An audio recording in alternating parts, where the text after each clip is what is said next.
अभी भी जो भारत का सत्ता में परिवर्तन हुआ, ये युवाओं का काम था। ये ठीक है कि आज युवा कहते हैं हम ठगे से रह गए, तो हम सोचेंगे कि युवा ठगे से नहीं रहे। इसके लिए अपनी बात बेझिझक निडर होते हुए अपनी बात कहते रहें, इसमें ताकत होती है।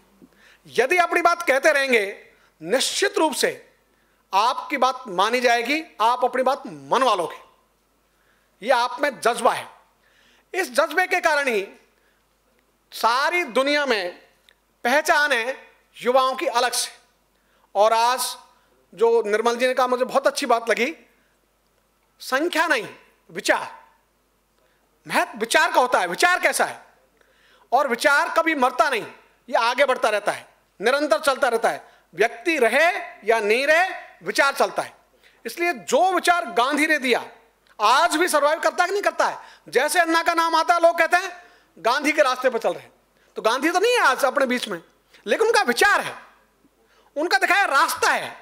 तो हम जो भी गतिविधि में भाग लेंगे, जो भी कुछ अपनी ओर से करेंगे, वो हमेशा ही मौजूद रहने वाला है। इसलिए अभी जो खोज हो रही है दुनिया में कि जो श्री कृष्ण ने उपदेश दिया था गीता में, जिसका उल्लेख है अर्जुन को, आज भी खोज हो रही है कि वो वायुमंडल में कैसे मिले, जो कहते हो। यानी विचार तो है, तो विचार मरता नहीं, विचार बूढ़ा नहीं होता, ये अटल रहता है। बस जरूरत इस बात की है कि हम अच्छे विचार करें। जैसा ये युवा सांसद का सम्मेलन बुलाया, ये आयोजन किया, तो अपन सबका यहां मिलना यही खास बात है। और ये जो चिंतन होगा, निश्चित रूप से उसमें से देश कैसे विश्व शक्ति बने, यहां हम पहुंचेंगे। और मैं कहना चाहूंगा, आज हिंदुस्तान में जो कृषि प्रधान देश है, यहां 75% जन खेती पर आधारित है। सबसे ज्यादा रोजगार देने वाला सेक्टर खेती।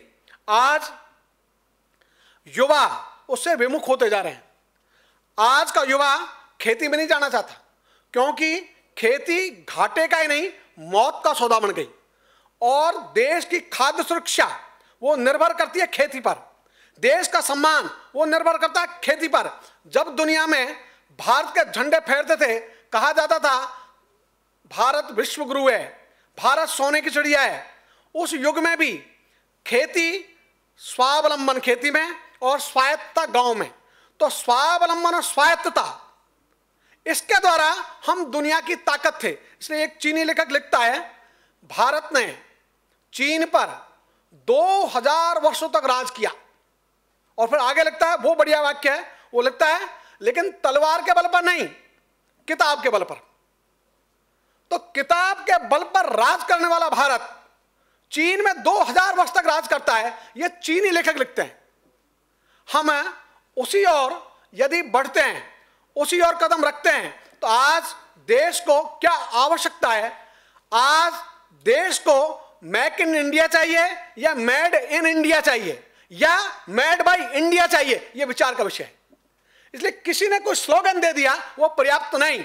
जिसने भी स्लोगन दिया हमारा आदरणीय है, लेकिन उन सब के बारे में विचार करना यह हम सब का दायित्व है। और आज ये जो संसद बुलाई है, बिना किसी के बैनर के, बिना किसी राजनीतिक दल के, बिना किसी एक विचार के, सबको जो बुलाया है, ये इसकी ताकत है। इस ताकत के आधार पर हम खोजें, विचारें और कोई संकल्प पारित करें। यदि ऐसा कोई संकल्प पारित करता है, तो ये युवा संसद देश को दिशा देने में एक सार्थक भूमिका निभा सकेगी, ऐसा मेरा विश्वास है।